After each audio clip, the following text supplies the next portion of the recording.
नमामि विघ्नविनाशनं गणाधिपं गजाननं प्रसिद्धिसिद्धिदायकं वरप्रदं विनायकं रमदापुरं सुविख्यातं रेवाया दक्षिणे तटे सेवाश्रमे सुराजिता देवी नर्मदायै नमो नमः। मंगलम भगवती रेवा मंगलम मंगलप्रदा मंगलम गिरिजेश कन्या मंगलाये तनोसरी। भगवती नर्मदा को स्मरण करते हुए अभी आपको हमने जो दक्षिण गंगा के नाम से प्रसिद्ध है, हमारी नर्मदा भी दक्षिण गंगा है, गंगा का आविर्भाव भी बताया हमने विगत दिवस। आज पुनः लौट रहे हम उधर, और इसके 2 दिन पहले हमने कथा सुनाई थी कि भारत का नाम कैसे पड़ा और भरत कौन थे। अब सुनिए भरत के बारे में कथा प्रसंग शुरू हो रहा है। तो आज पुरुषोत्तम मास का बताइए आप लोग कौन सा दिवस है। अरे भाई आज जो है 20वें दिवस पे आ गए हैं हम, 10 दिन और बचे हैं। 1 माह हम आपको कथा सुनाएंगे। वैसे तो ये कथा ऐसी आगे चलती रहेगी, पर प्रमुख रूप से रोज आपको 10 बजे प्रातः 10 बजे आई भैया कथा है। क्यों 10 बजे क्यों? क्योंकि पुरुषोत्तम मास में कथा सुनाना है। भगवान शिव की कथा तो चल ही रही है, रोज सुबह 6 बजे एक कथा हम शिव पुराण में से आपको सुना रहे हैं, और वो भी निरंतर चल रही है, वो भी सुनिए आप। और अब ये कथा जो है 18 जुलाई से शुरू हो गई है, तो आज 20वां दिन आ गया है। 20वां दिवस पे आज हम भरत की कथा से शुरू कर रहे हैं। सुनिए आप। प्रियवत बंसी भरत की कथा भाग 1। परम भक्त थे भरत नृपो, क्यों ना हो सके मुक्तो। अब देखिए यहाँ बताया है कि भरत नाम के जो परम भक्त थे भगवान के, किंतु वो मुक्ति प्राप्त नहीं हुई, उन्हें सिद्धि प्राप्त नहीं हुई। क्यों नहीं हुई उसके बारे में कथा बताते हैं कि परम भक्त थे भरत नृपो। ये राजा थे, बाद में जाकर के इन्होंने संन्यास ले लिया था। ये आ गए थे, जंगल में आ गए थे, क्योंकि पहले हमारे यहाँ पर ये परंपरा जो थी ना कि पहले ब्रह्मचर्य, फिर उसके बाद में गृहस्थ बनो, वानप्रस्थ पति पत्नी साथ रहें जंगल में, और उसके बाद में जब पत्नी जब दिवंगत हो जाए तो आप निरवृत्त होकर के सन्यासी बन करके सन्यासी का जीवन व्यतीत करें। तो उसको कहते हैं कि ब्रह्मचर्य, गृहस्थ, वानप्रस्थ, सन्यास। तो ये चौथे पन जाइए नृप कानन। अने जनता क्या, बड़े बड़े राजा भी जो है चौथे पन में अपने पुत्रों को सब सौंप के अब ये परंपरा हमें बड़ों से कहने, महाजनों को ये निकता सपनता, हमने कुछ नहीं सीखा। हम आज भी उलझे हुए हैं अपने बाल बच्चों में। चौथा पन भी आ गया है, पर भगवान की तरफ हमारा कोई ध्यान ही नहीं है।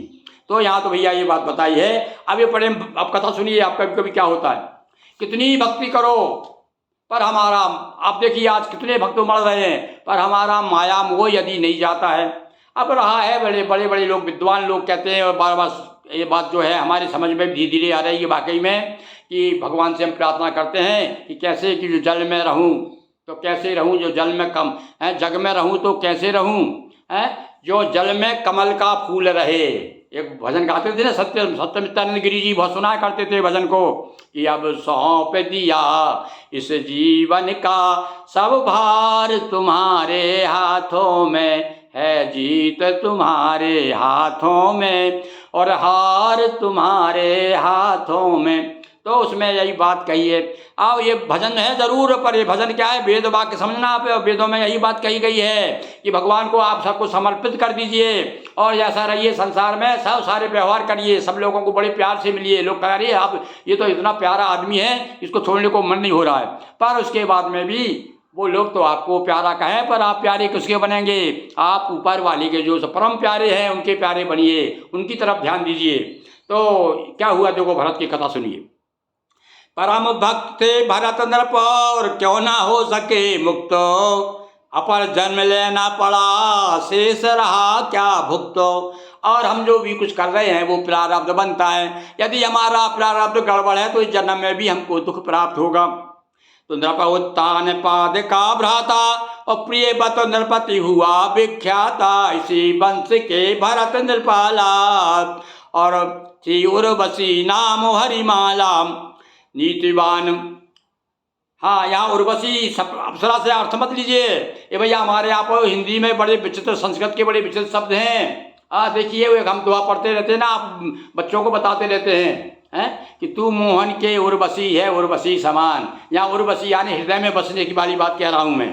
तो नीतिवान इसी वंश के भरत नृपाला और थी उर्वशी नृप नामो हरिमाला। भगवान का भजन किया करते थे, नीतिवान हो राज्य चलाते, निशिबा सर हरि गुण गण गाते। बड़े नीति युक्त हो। देखिए अपने बड़े बड़े आज विदेही जैसे जनक राजा जैसे हो गए, जो सारे संसार में बड़े चक्रवर्ती राजा माने जाते थे, किंतु भगवान को नहीं छोड़ा उन्होंने। वानप्रस्थ आश्रम में आकर और रहते थे आश्रमों निर्मित कर, और यहाँ आकर के वन में चले गए। चौथे वन में जब चौथा उनका अवस्था आई, तब अपने पुत्रों को राज दे करके इधर आ गए।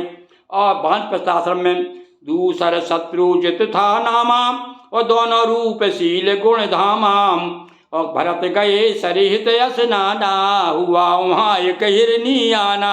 और भैया वहाँ पर एक बार क्या हुआ, स्नान करने गए। ये अपना आश्रम बना के रहते थे जंगल में। अब स्नान करने गए तो वहाँ तो एक हिरनी से भेंट हो गई। कैसे भेंट हुई वो कथा बड़ी विचित्र है, भागवत में तो बड़े विस्तार के साथ दी गई है। तभी शेर गर्जना सुनाई, गर्भवती हिरनी घबराई। अब ये वहाँ पर बताते हैं जंग खड़े होकर के सूर्य को अर्घ्य दे रहे थे भरत जी। राजा थे पर उस समय जो साधु के वेश में थे, वानप्रस्थ आश्रम में थे। अब जो अर्घ्य दे रहे थे उसी समय शेर ने गर्जना की। एक हिरनी पानी पीने आई थी, गर्भवती थी, उसका गर्भ डर के मारे गर्भ गिर गया। गर्भोत्सर वहीं सुने निश्चर नारी। सुना होगा आपने अब रामायण में ये चौपाई कि रावण जब गरजता था तो उसकी औरतों के गर्भ गिर जाते थे।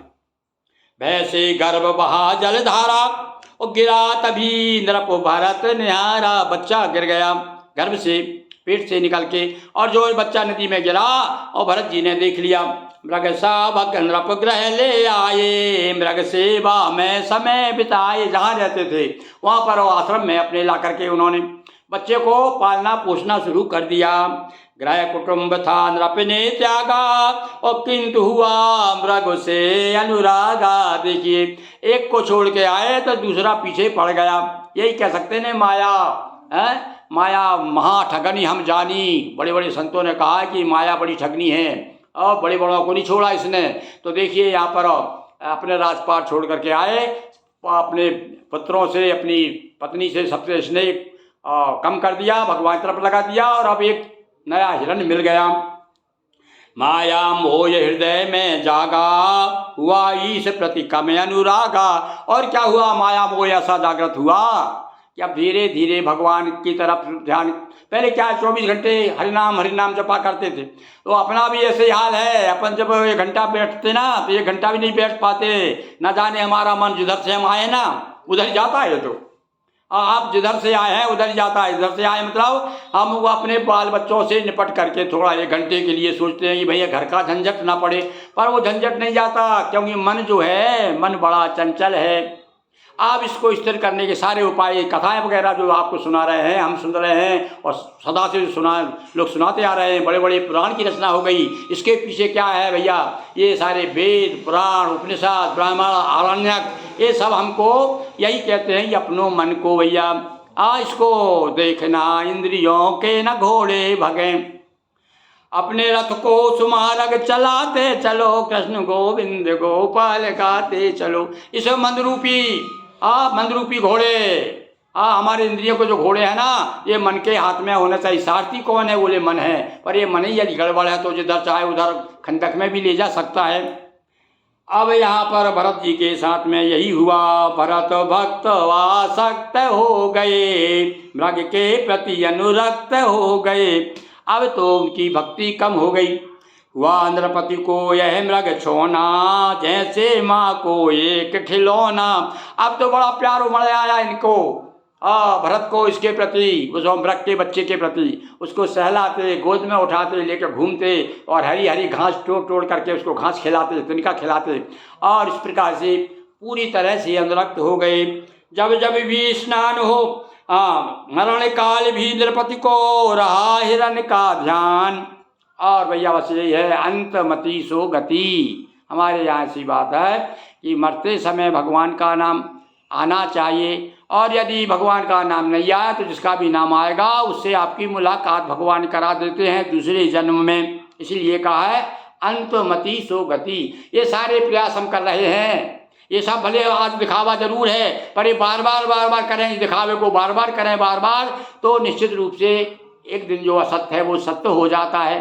यहाँ कहने का सत्य हो जाने का मतलब, ये कहने का हमारा ये है कि हम ये जो असत्य रूपी दुनिया में घूम रहे हैं, तो इसको हम जो है फिर सही में जो अभी सत्य मान रहे हैं, इसे फिर हम असत्य मानने लगेंगे और निश्चित रूप सत्य रूपी भगवान के निकट पहुंच जाएंगे। तो मरण काल भी द्रौपदी को रहा हिरण्य का ध्यान, अपर जन्म में मृग हुआ है आसक्ति प्रमाण। बोलिए श्री विष्णु की जय, लक्ष्मीपति भगवान विष्णुदेव की जय, नर्मदा मैया की जय, हर हर महादेव शंभो।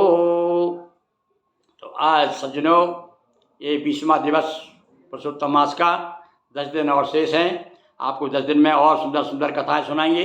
वैसे तो इसमें जो हमने आपको बताया ये 5-6 अंश हैं इसके में पूरे विष्णु पुराण में, उसमें 5वें अंश में भगवान श्री कृष्ण का बड़ा विस्तृत चरित्र है। भगवान विष्णु के जो अवतार श्री कृष्ण हैं उनका पूरा, उसको मैंने पूरी महिमा को अच्छी मन से गाया है और उसको देखिए आप, भगवान को भक्त भी मिल जाते हैं। हमारे एक परम स्नेही हैं,